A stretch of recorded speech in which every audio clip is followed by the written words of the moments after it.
Welcome back. आज हम फिर सीखने वाले हैं कोटलिन के बारे में, कोटलिन प्रोग्रामिंग लैंग्वेज के बारे में। और कैसे हम कोटलिन प्रोग्रामिंग का यूज़ करके एंड्रॉयड ऐप्स को बना सकते हैं, और कोटलिन प्रोग्रामिंग लैंग्वेज को हमें क्यों सीखना चाहिए, और कोटलिन प्रोग्रामिंग लैंग्वेज को यूज़ करने के क्या क्या फ़ायदे हैं। तो ये अब आज हम बहुत ही शॉर्ट वीडियो में पूरा कोटलिन प्रोग्रामिंग लैंग्वेज का जो है कोर्स सीखने वाले हैं। चलिए स्टार्ट करते हैं। सबसे पहले हमें एक नया प्रोजेक्ट बना लेना है जिसमें हमें लैंग्वेज को कोटलिन सेलेक्ट करना है, और उसके बाद हमें ग्रेडल में जाना है, ऐप लेवल ग्रेडल में, और इन डिपेंडेंसीज को ऐड कर लेना है। इन डिपेंडेंसीज को मैं ऐड कर दूंगा अपने वीडियो के डिस्क्रिप्शन में। ये सभी की सभी कोटलिन की डिपेंडेंसीज है। इन दोनों को हटा देता हूँ। ये सिर्फ दो डिपेंडेंसी है जो आपको ऐड करनी है, कोटलिन कोर और कोटलिन स्टैंडर्ड लाइब्रेरी। इन दोनों को ऐड करना है। या तो आप यहाँ से देख के अपने प्रोजेक्ट में ऐड कर सकते हो, या फिर मैं वीडियो के डिस्क्रिप्शन में दे दूंगा, वहाँ से आप कॉपी करके अपने प्रोजेक्ट में ऐड कर सकते हैं। और सिंक पे क्लिक कर देना है, तो आपका प्रोजेक्ट जो है सिंक हो चुका है। तो कोटलिन प्रोग्रामिंग लैंग्वेज को हम बेसिकली इसलिए यूज़ करते हैं क्योंकि ये लाइट वेट प्रोग्रामिंग लैंग्वेज है, और इसका यूज़ करके आप बहुत ही कम कोड लिख के बहुत ज़्यादा काम को कर सकते हो। यानी कि जहाँ आपको 6 लाइन का कोड लिखना पड़ता है एक काम को करने के लिए, उसको आप 2 या 3 लाइन में ही कोटलिन के अंदर कर सकते हो। इसलिए हमें कोटलिन प्रोग्रामिंग लैंग्वेज को बहुत सारे एजेंसीज के द्वारा पुश किया जा रहा है। ज़्यादातर कंपनीज कोटलिन को ही प्रेफर करती है, इसलिए हम कोटलिन यहाँ पे सीखने वाले हैं। क्योंकि जिसकी डिमांड होती है वही प्रोग्रामिंग लैंग्वेज को हमें सीखना पड़ता है। और कोटलिन के अंदर और भी बहुत सारे जो एडवांटेजेस हैं वो है, जैसे कि कोटलिन के अंदर अगर हमें किसी चीज़ को एसिंक्रोनसली बहुत सारे टास्क को करना है, यानी कि आपके बहुत सारे टास्क जो है वो एक साथ चलते रहे, अगर हमें इस तरीके से वर्क करना है, तो हम कोटलिन में कोरूटीन्स आते हैं। कोरूटीन्स आर लाइक, कोरूटीन्स क्या होते हैं? कोरूटीन्स होते हैं स्मॉल लाइटवेट थ्रेड्स। लाइटवेट यानी कि स्मॉल टास्क होते हैं, बहुत सारे थ्रेड्स होते हैं जो कि यूआई थ्रेड पे ना चल के आपके बैकग्राउंड किसी और थ्रेड पे चलते हैं, और इससे हमारा जो बहुत सारे मल्टीपल टास्क एक साथ हो जाते हैं। तो कोरोटीन्स की तरह ही बहुत सारे और भी जो एडवांटेजेस है वो कोटलिन में हमें देखने को मिलते हैं। जैसे कि बहुत सारा बॉयलर प्लेट कोड, जो फालतू का कोड होता है, जो जावा में जब हम करते हैं एंड्रॉयड ऐप डेवलपमेंट, तो फालतू का बहुत सारा कोड होता है वो जनरेट हो जाता है, तो उसको भी हमें नहीं करना पड़ता कोटलिन के अंदर। तो इसलिए कोटलिन का जो है सीखने का बहुत ही ज़्यादा मतलब बनता है। तो इसलिए हम कोटलिन को है जो सीखने वाले हैं आज की ट्यूटोरियल में। तो ये बहुत ही शॉर्ट वीडियो में हम पूरा कोटलिन को कवर करेंगे, तो इसलिए आप सभी हमारे इस वीडियो को बहुत ही ध्यान से देखिए और नोट डाउन करिए इम्पोर्टेंट पॉइंट्स को। तो सबसे पहले हम आते हैं इस पे। तो हमने प्रोजेक्ट बना लिया है पहले ही कोटलिन का एंड्रॉयड में, एंड्रॉयड स्टूडियो में। तो कोटलिन बेसिकली, कोटलिन के बारे में यहाँ बताया गया है कि ये आजकल ट्रेंड में चल रही है। 2016 में रिलीज़ की गई थी जेटब्रेन्स के द्वारा। और कोटलिन जो है वो जावा के साथ कंपैटिबल है, यानी आप जावा और कोटलिन के कोड को एक ही साथ एक ही फाइल में भी यूज़ कर सकते हो, और एक ही प्रोजेक्ट में यूज़ कर सकते हो। ये इंटरऑपरेबल है, एक दूसरे के साथ वर्क कर जाते हैं। कोटलिन का यूज़ किया जाता है मोबाइल ऐप बनाने में, जो कि हम अभी करने वाले हैं, वेब डेवलपमेंट में, सर्वर साइड एप्लीकेशन में, डेटा साइंस में, और बहुत जगह कर सकते हैं क्योंकि एक जनरल पर्पस प्रोग्रामिंग लैंग्वेज है। यानी कोटलिन को आप कहीं भी यूज़ कर सकते हो। कोटलिन के अब फायदे कुछ बता रहे हैं यहाँ पे। Kotlin is fully compatible with Java. Kotlin जो है वो जावा के साथ बिल्कुल कंपैटिबल है, जैसे कि मैंने पहले बताया था आपको। कोटलिन मल्टी प्लेटफॉर्म है। कोटलिन को आप कहीं भी यूज़ कर सकते हो। कॉन्साइज भी और सेफ भी है, क्योंकि इसमें नल सेफ्टी की एक्सेप्शन नहीं होती। इसको इस तरीके से डिज़ाइन किया गया है ताकि नल सेफ्टी की जो है एक्सेप्शन ना हो। कोटलिन को सीखना आसान है क्योंकि इसमें ज़्यादा लंबे लंबे कोड नहीं होते, ज़्यादा बड़े बड़े कीवर्ड्स नहीं होते, इसलिए इसको यूज़ करना आसान है। अगर आपको जावा आती है तो आप कोटलिन बहुत आसानी से सीख सकते हो, और फ्री है ये यूज़ करना, यानी ये ओपन सोर्स है जो कोटलिन प्रोग्रामिंग लैंग्वेज है, और इसकी कम्युनिटी और सपोर्ट भी बड़ा है। यानी कि अगर आप किसी एरर में फंसते हो तो आपको इंटरनेट पे आसानी से इसके जो है सपोर्ट मिल जाएंगे फोरम्स वगैरह पे, जैसे वेडिट हो गया, स्टैक ओवरफ्लो हो गया यहाँ पे। चलिए शुरू करते हैं, गेट स्टार्टेड। सबसे पहले इंस्टॉल कर नहीं रहे हैं कोटलिन को। कोटलिन में हमारा एंड्रॉयड स्टूडियो पहले से सेटअप है। अगर आपका सेटअप नहीं है तो आप अपने उसको सेटअप कर सकते हो। तो सबसे पहले हम यहाँ पे आते हैं कमेंट्स में। कोटलिन में कमेंट्स कैसे करते हैं, वेरिएबल्स पे आते हैं, कमेंट्स तो छोड़ ही देते हैं हम, वेरिएबल्स पे आते हैं। तो सबसे पहले जो कोटलिन है उसमें इसको कॉपी कर लेते हैं और अपने आईडी में आते हैं और यहाँ पे हम इसे पेस्ट कर देते हैं और प्रिंट स्टेटमेंट्स को सेट कंटेंट व्यू के नीचे कर देते हैं। तो यहाँ पे आप देख पा रहे होंगे कि मैंने वेरिएबल्स को, कोटलिन में जो वेरिएबल होते हैं वो दो टाइप के होते हैं, मैं पहले भी आपको बता चुका हूँ हमारी वीडियोस में, एक वैर और एक वैल। वैर जो होता है उसकी वैल्यू जो होती है वो म्यूटेबल होती है, यानी कि इसकी वैल्यू को चेंज किया जा सकता है बाद में जाके, इसलिए इसको वैर कीवर्ड दिया जाता है। और जो वैल है वो वैल्यू जो होती है फिक्स होती है।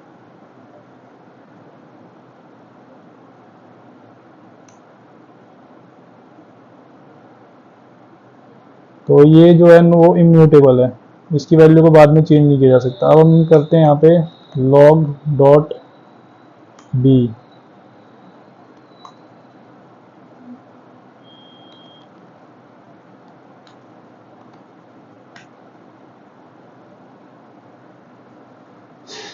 तो इस वेर नाम के वेरिएबल को मैं यहाँ पे लॉग्स में लेना चाहता हूँ। डी लॉग्स में मैंने इसको लिया है।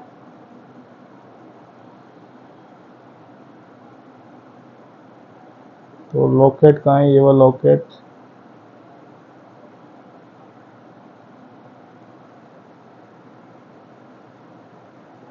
ये हमारा जो प्रोग्राम है वो रन हो रहा है। तो इस तरीके से कुछ वेरिएबल्स डिफाइन करते हैं और उन वेरिएबल्स को कॉल ऐसे करते हैं। तो वेरिएबल वाला टॉपिक हमारा हो गया है। अब हम डेटा टाइप्स पे आते हैं।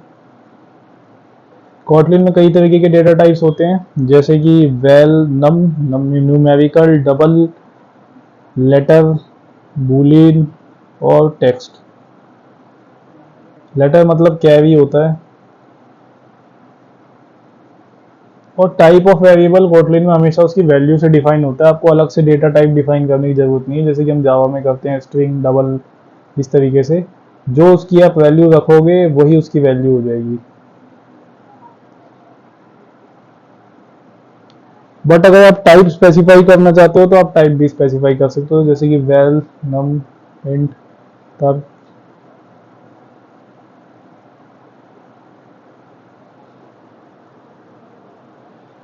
तो ये सारे डेटा टाइप कोटलिन में पाए जाते हैं, number, character, Boolean, string, array.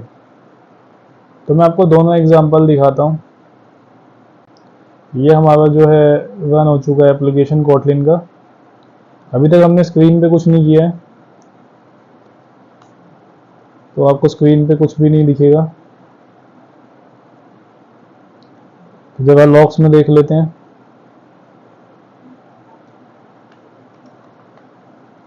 तो ये देखो हेलो नेम जो है वो यहाँ प्रिंट हो गया है, जॉन। चलिए अब वेरिएबल का कॉन्सेप्ट समझते हैं। किसी एक वेरिएबल को यहाँ पे डिफाइन करते हैं। वेरिएबल तो हमने डिफाइन कर लिया, अब जरा इसका टाइप स्पेसिफाई करके डिफाइन करते हैं। नेम स्ट्रिंग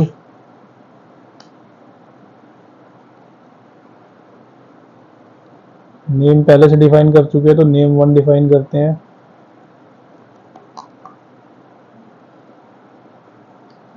तो यहाँ पे मैंने जो वेरिएबल को डिफाइन किया वो डेटा टाइप स्पेसिफाई किया है, यहाँ पे नहीं किया। तो दोनों तरीके से आप जो है वो वेरिएबल्स को स्पेसिफाई कर सकते हो।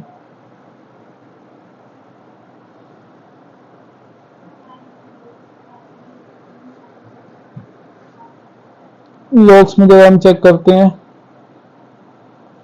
ये देखो लॉग्स में आपका वेरिएबल अपडेट हो गया है। तो ये दो तरीके हैं वेरिएबल स्पेसिफाई करने के, डेटा टाइप बता के और बिना डेटा टाइप स्पेसिफाई करे, दोनों तरीके से कर सकते हैं। अब आ गए हैं हम ऑपरेटर्स पे। कोटलिन में भी वैसे ही जैसे जावा में यूज होते हैं ऑपरेटर, वही सारे ऑपरेटर होते हैं, प्लस ऑपरेटर, ऐड, सब ऐड ऑपरेटर, अरिथमेटिक ऑपरेटर जैसे कि plus minus divide multiply, assignment operator यानी is equal to, comparison operator यानी greater than, less than, logical operator जैसे कि एंड ऑपरेटर, और ऑपरेटर, एक्सेट्रा एक्सेट्रा। और इसके अलावा increment decrement operator, modulus operator, ये सब भी होते हैं, डिवीजन ऑपरेटर। कोटलिन में असाइनमेंट ऑपरेटर ये इज इक्वल टू ये होता है जैसे कि अपने हमारे कोड में किया हुआ है, हमने वेरिएबल नेम को वैल्यू असाइन की है इज इक्वल टू ऑपरेटर से जॉन जॉन।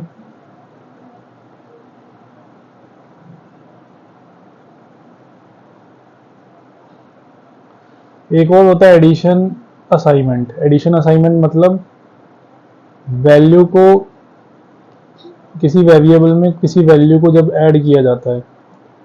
तो चलिए मैं आपको एडिशन असाइनमेंट जो है वो करके दिखाता हूँ। क्वांटिटी, एक वेरिएबल डिफाइन करते हैं क्वांटिटी। तो क्वांटिटी की इनिशियल वैल्यू 10 है, ठीक है। अब क्वांटिटी में मैं 5 प्लस करना चाहता हूँ।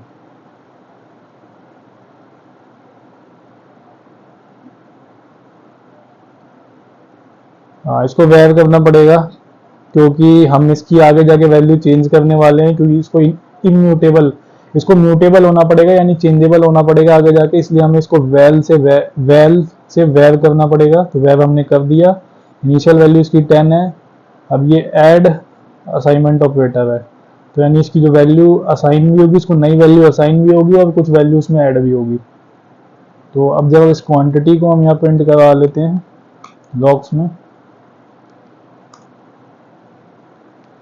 तो पहले इसकी वैल्यू 10 थी, तो अब 10 प्लस 5 15 हो जानी चाहिए इसकी वैल्यू।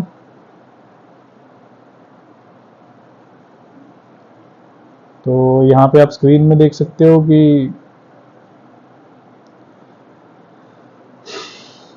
कुछ भी नहीं दिखाई दे रहा है क्योंकि हमने यूआई कुछ नहीं बनाया, सारा का सारा लॉग्स पे चल रहा है। अभी 15 यहाँ पे आ गया। तो ऐड असाइनमेंट ऑपरेटर भी हमने देख लिया। लॉजिकल ऑपरेटर वही होते हैं एंड, और नॉट, लॉजिकल नॉट। एंड मतलब दोनों कंडीशन अगर आपकी सेटिस्फाई होती है तो ये 1 रिटर्न करेगा। अगर इसमें कोई भी एक कंडीशन सेटिस्फाई हो जाती है तो ये आपका 1 0, ये जो है वो 1 रिटर्न करेगा। अगर एंड में कोई भी एक कंडीशन 0 हो जाती है तो ये 0 रिटर्न करेगा। अब दोनों की दोनों 1 होगी तभी ये 1 रिटर्न करेगा। और नॉट में जो है वो रिवर्स कर देगा जो है, जो भी रिजल्ट है उसको, यानी 1 अगर आ रहा है किसी का तो 0 हो जाएगा, 0 आ रहा है तो 1 हो जाएगा। अब आते हैं हम स्ट्रिंग्स पे। स्ट्रिंग में कुछ नहीं होता, सिर्फ स्ट्रिंग जो है वो चेंजेबल म्यूटेबल वेरिएबल डिफाइन कर दो, जैसे कि इसमें किया हुआ है स्ट्रिंग टाइप का, या फिर उसकी वैल्यूज पे डेटा टाइप स्पेसिफाई करके कर दो। तो वैसे ही किया हुआ है ये। अब स्ट्रिंग में जो है कोटलिन में आप, जैसे कि एक कॉन्सेप्ट है कोटलिन के अंदर, जैसे मैंने यहाँ पे एक स्ट्रिंग वेरिएबल डिफाइन कर दिया टेक्स्ट। तो यहाँ मैं टेक्स्ट के 0th इंडेक्स पे क्या है, टेक्स्ट के 0th इंडेक्स पे क्या आ रहा है वो मैं चेक कर सकता हूँ। तो जरा चेक करते हैं, टेक्स्ट नाम का जो स्ट्रिंग वेरिएबल है उसकी 0th इंडेक्स पे अगर इसको एरे की तरह देखा जाए तो एच होना चाहिए। तो जरा इसके लॉग्स पे देखते हैं, ये देखो एच आ गया। तो यानी कि कोटलिन में कोई भी स्ट्रिंग वेरिएबल जो है वो एक एज अ एरे स्टोर करता है मेमोरी में। तो उसकी 0th इंडेक्स पे एच है तो एच यहाँ पे लॉग्स में हमें दिखाई दे रहा है। अगर मैं इसकी लास्ट इंडेक्स करता हूँ 0 1 2 3 4 5 6 7 8 9 10, यानी 10th करता हूँ यहाँ पे, तो मेरे को आखिरी एलिमेंट मेरे हिसाब से डी आना चाहिए यहाँ पे। तो ये जो है वो यहाँ पे डी आ गया है, देखो। तो यानी कोटलिन में जो स्ट्रिंग वेरिएबल है उसकी हम किसी भी इंडेक्स पे क्या कैरेक्टर है वो हम यहाँ पे प्रिंट करवा सकते हैं। और गेट कर सकते हैं। अब हम आ गए कोटलिन बुलियंस पे। तो कोटलिन बाकी लैंग्वेजेस की तरह कोटलिन में भी बुलियन होते हैं, यानी कि ट्रू और फॉल्स जो टाइप के वेरिएबल होते हैं, yes no on off true false, इस तरीके के होते हैं। और कोटलिन में बुलियन को वैसे ही डिफाइन करते हैं जैसे अदर डेटा टाइप्स को करते हैं।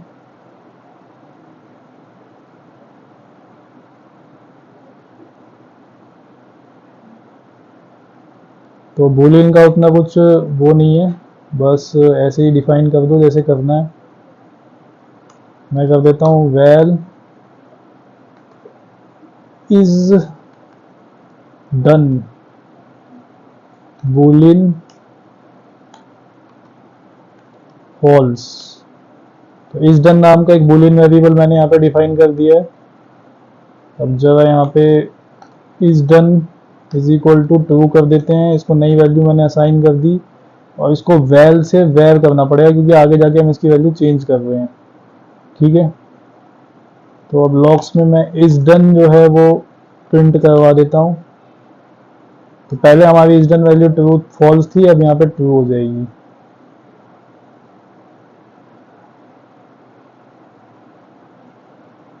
तो ये देखो ट्रू हो गई। ठीक है, बुलियंस में आप कंडीशन भी लगा सकते हो, कुछ इफ एल्स की कोई कंडीशन लगा सकते हो।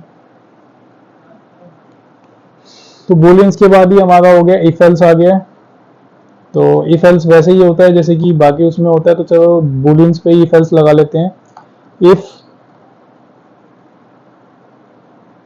Is done equals to true तो प्रिंट करो, तो लॉक करो। तो लॉक करना है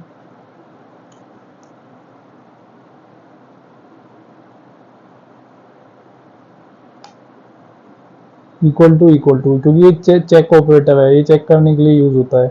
वो सिंगल इज इक्वल टू जो है वो असाइनमेंट ऑपरेटर होता है, ये कंपैरेटिव ऑपरेटर है, कंपैरिजन ऑपरेटर है। Else log dot D Kotlin tutorial, इसमें लॉग्स में हम जो की है वो चेंज कर लेते हैं, कोटलिन ट्यूटोरियल कर लेते हैं।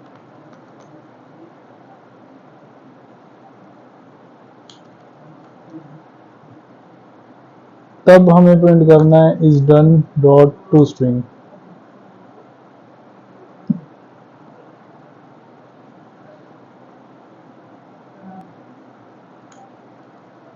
वर्क इज डन और वर्क इज नॉट डन।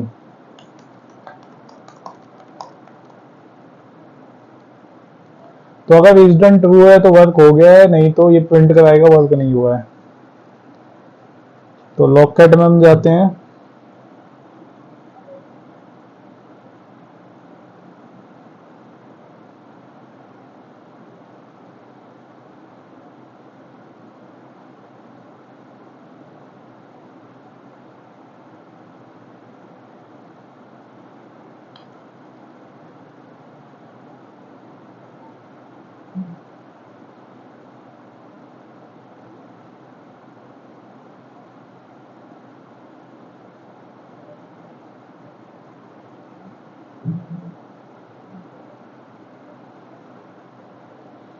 तो ये अभी फिलहाल के लिए कुछ नहीं प्रिंट करा रहा है, जो है इसको हेलो करते हैं फिर से।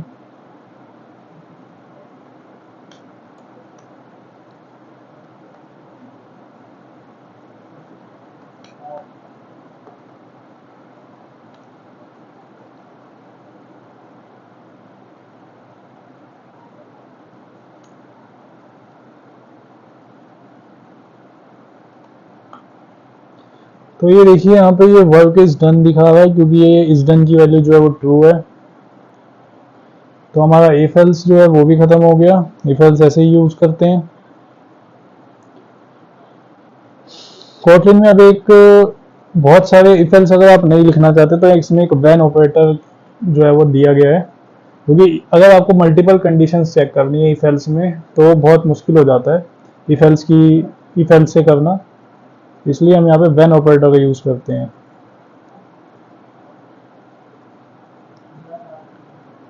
तो इसको जरा यूज़ कर लेते हैं, कॉपी कर लेते हैं।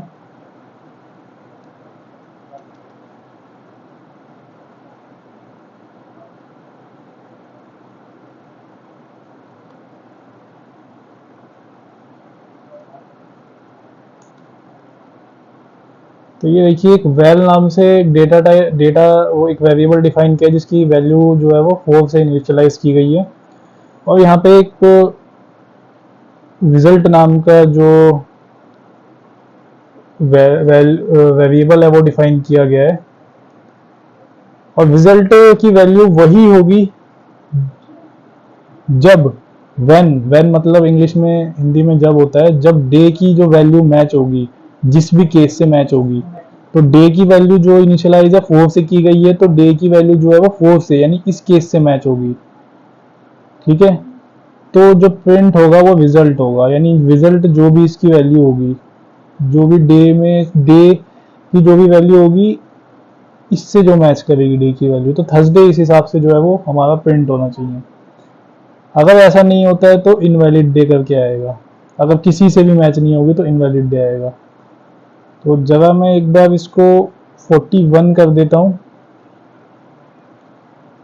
और प्रिंट की जगह पे यहाँ पे लॉग स्टेटमेंट लगाता हूँ, log dot D hello result.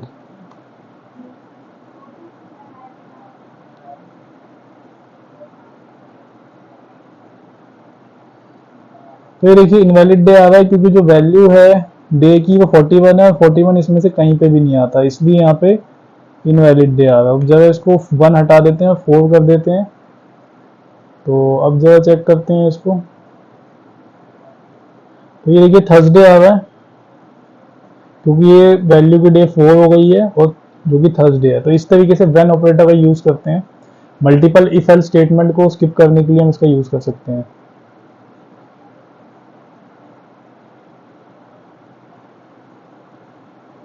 अब है कोटलिन व्हाइल लूप।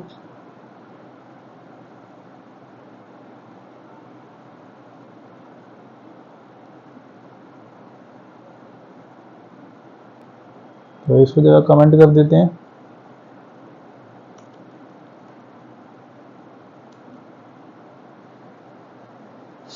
तो व्हाइल लूप वही है कि कंडीशन चेक करने के लिए, सिंगल कंडीशन चेक करने के लिए। तो यहाँ पे हमने एक आई नाम से एक वेरिएबल डिफाइन किया है जिसकी वैल्यू 0 है, 0 से इनिशियलाइज करी गई है। अब व्हाइल लूप वही स्टेटमेंट प्रिंट कराएगा जो इसकी कंडीशन को सेटिस्फाई करेगा। यानी कंडीशन क्या है, आई की वैल्यू 5 से छोटी होनी चाहिए। तो आई की वैल्यू 0 है तो वो 5 से छोटी ही है, तो इसलिए ये प्रिंट करा देगा आई की वैल्यू को जो कि है 0। तो इसलिए हम प्रिंट ना करा के लॉग कराएंगे, लॉग डॉट डी। और उसके बाद ये आई की वैल्यू को इंक्रीमेंट कर देगा, यानी बढ़ा देगा।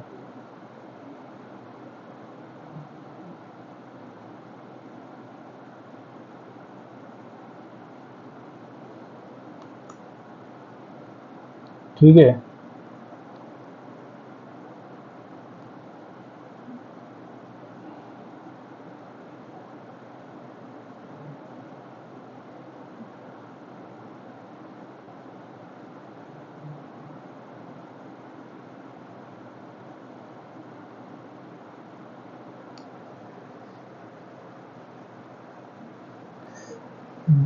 यानी कि आई प्लस प्लस को कर रहा है ये बेसिकली। ये क्या कर रहा है कि आई की वैल्यू को इंक्रीमेंट करेगा कब तक, जब तक कि आई की वैल्यू 5 से कम हो। यानी 0 से इनिशियलाइज करा, 0 से स्टार्ट करा और आई की वैल्यू जब तक 5 से कम हो, ये इसके अंदर की स्टेटमेंट को एग्जीक्यूट करता रहेगा। अब इसके अंदर की स्टेटमेंट क्या है, आई को इंक्रीमेंट करते रहना कब तक, जब तक कि आई की ये जो वैल्यू है ये ना सेटिस्फाई हो जाए, आई की वैल्यू 5 से कम ना हो। तो आई की वैल्यू जो है वो 0 से 4 तक प्रिंट हो जाती है इस तरीके से। तो ये एक तरीके का लूप है, वाइल लूप कहते हैं इसे हम कोटलिन में।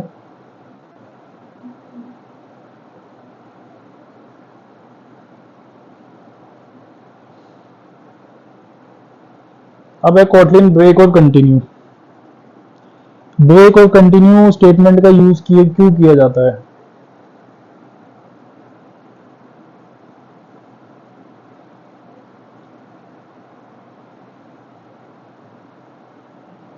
तो ब्रेक का यूज किया जाता है बेसिकली लूप के बाहर जंप करने के लिए, जब कंडीशन सेटिस्फाई हो जाए। तो अगर कोई पर्टिकुलर कंडीशन सेटिस्फाई हो जाती है तो लूप के बाहर अगर आपको जाना होता है तो आप ब्रेक का यूज करते हो, ब्रेक क्या कहते हैं, ब्रेक स्टेटमेंट का यूज करते हो आप। तो ये कोड हमने यहाँ पे पेश किया है। सबसे पहले हम देखेंगे यहाँ पे हमने वेरिएबल आई को इनिशियलाइज किया है 0 से, और वाइल लूप चलाया है जब तक आई की वैल्यू 10 से कम रहेगी, इसके अंदर की लूप के अंदर की स्टेटमेंट्स जो है वो एग्जीक्यूट होती रहेगी। यानी कि 9 बार इसके अंदर की स्टेटमेंट जो है एग्जीक्यूट होगी, बिकॉज जो लूप है हमारा, जो वेरिएबल आई है वो 0 से इनिशियलाइज हो रहा है।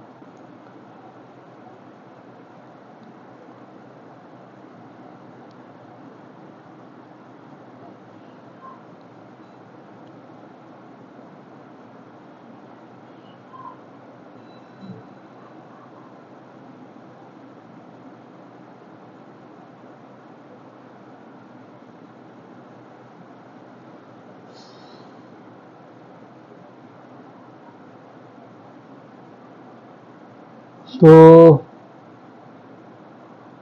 इसके अंदर एक और चीज दी गई है, अगर आई की वैल्यू 4 हो जाती है तो ये ब्रेक यानी जंप कर जाएगा लूप से। तो रूल के अकॉर्डिंग इसे 0 से 9 तक वैल्यूज प्रिंट करानी चाहिए, जो कि यहाँ इंक्रीमेंट हो भी रहा है। बट इसके अंदर एक और तरीके की स्टेटमेंट जो है वो रन हो रही है, लूप कंडीशन रन हो रही है, जो क्या करेगी, jump out of the loop करा देगी अगर आई की वैल्यू 4 हो जाए तो यानी कि ये सिर्फ 3 तक की वैल्यू प्रिंट कराएगा। जैसे ही 4 होगी वैसे ही ये लूप के बाहर जंप कर जाएगा। तो जरा इसको रन करवा देते हैं और देखते हैं क्या होता है। ये देखो 4 तक, यानी जैसे ही आई की वैल्यू 4 हुई, इसने लूप को क्लोज करा दिया, यानी लूप को जंप करा दिया बाहर, खत्म करा दिया लूप को। तो ये 0 से 4 तक वैल्यू प्रिंट हुई और लूप जो है वो खत्म हो गया हमारा। जरा मैं इसको लॉक कर लेता हूँ एक बार इसकी आई की वैल्यू को। ये जो है वो प्रिंट कर रहा है, प्रिंट नहीं कराना हमें, हमें यहाँ करवाना है लॉग।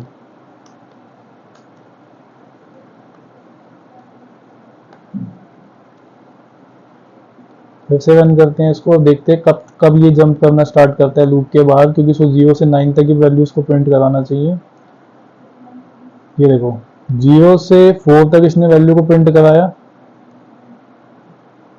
और उसके बाद एक और बार प्रिंट कराया, और उसके बाद ये बाहर जंप कर गया लूप के।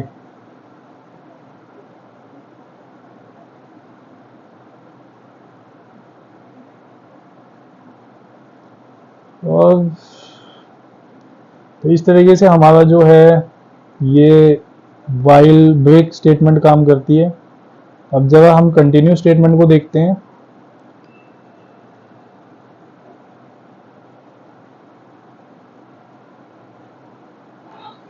कंटिन्यू क्या करती है, किसी एक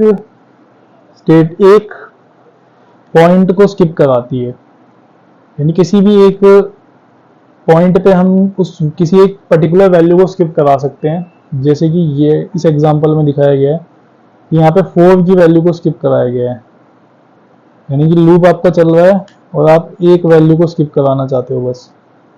तो यहाँ पे फिर से वैल्यू को आई को 0 से इनिशियलाइज किया गया है और लूप को 10 से कम तक चलाया गया, यानी 0 से 9 तक वैल्यूज जो है इसमें प्रिंट होनी चाहिए। और अगर आई की वैल्यू, एक और कंडीशन लगाई गई है इसके अंदर, अगर आई की वैल्यू जो है वो 4 है तो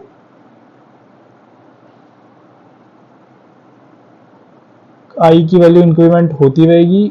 और यहाँ एक कंटिन्यू कीवर्ड लगा दिया गया है, यानी कि 4 पे इसको 4 की वैल्यू को स्किप कर देना और लूप को फिर से कंटिन्यू चलाते रहना।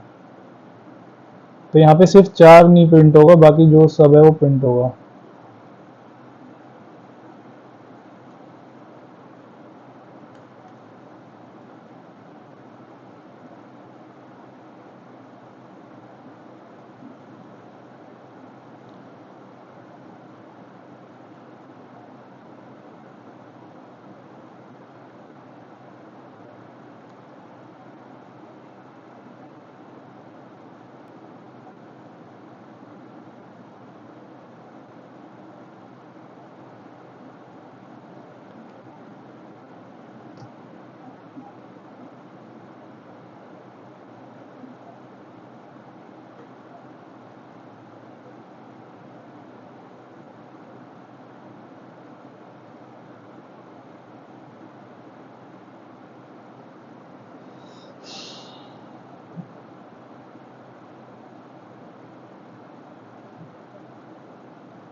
ये देखिए 0 से 9 तक इसने प्रिंट कराई है वैल्यू और 4 को छोड़ दिया है। तो इस तरीके से ये वर्क कर रहा है।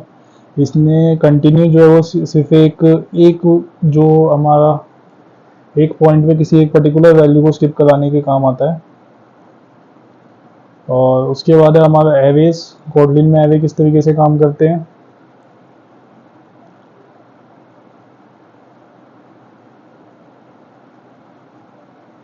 तो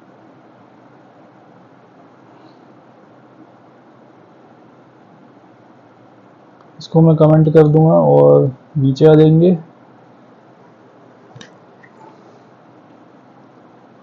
तो कोटलिन में एवे कुछ ऐसे डिफाइन होते हैं कि वेल कास, ये इम्यूटेबल एवे है, इसको मैं यहाँ पे डिफाइन कर दूंगा सबसे ऊपर।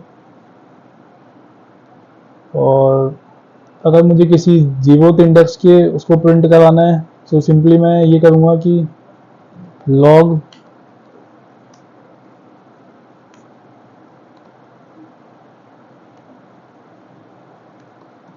कास और यहाँ पे जीरोथ इंडेक्स वाले एलिमेंट को लिख दूंगा और ये प्रिंट करा देगा जीरोथ इंडेक्स के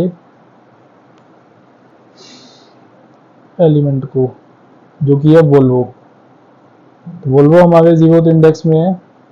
ये एक स्ट्रिंग टाइप का एवे है। तो इसी तरीके से हमारा जो है एवेज जो है वो यूज होते हैं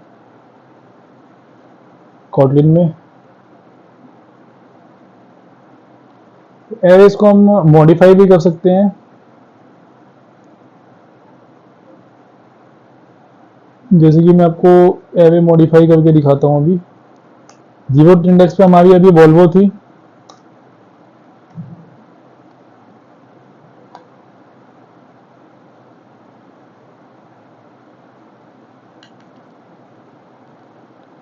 अब मैं यहाँ पे मर्सिडीज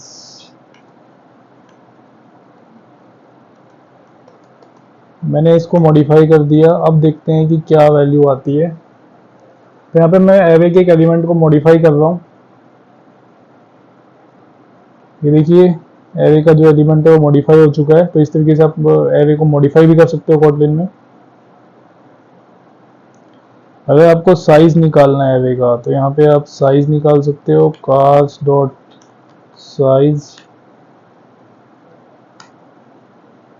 साइज जो कि इंट में आता है तो इसलिए हमको स्ट्रिंग में कन्वर्ट करना पड़ता है इसे। तो साइज है एवे का 4।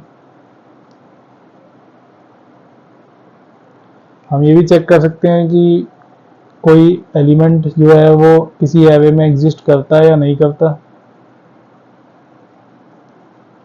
तो चलिए चेक करते हैं। क्या वोल्वो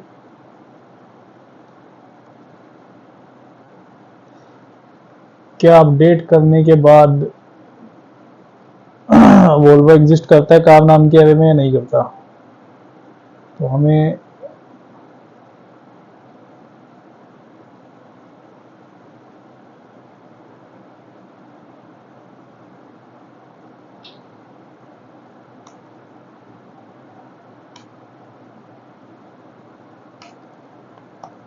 इट एग्जिस्ट, अगर एग्जिस्ट करता है तो, अगर नहीं करता तो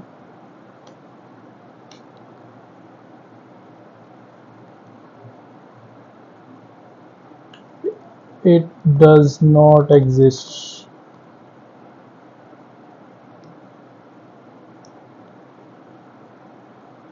तो वोल्वो हम पहले ही अपडेट कर चुके हैं तो इट डज नॉट एग्जिस्ट आएगा। तो ये देखिए इट डज नॉट एग्जिस्ट आ गया। तो इस तरीके से आप एवे में सर्च कर सकते हो कि कोई एलिमेंट एग्जिस्ट करता है या नहीं करता। उसके बाद आप आ गए हो यहाँ पे लूप थ्रू एन एवे।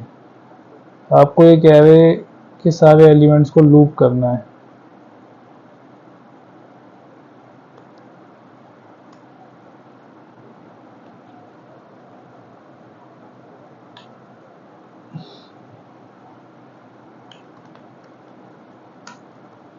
यानी एरे के सारे एलिमेंट्स जो है वो देखने हैं आपको।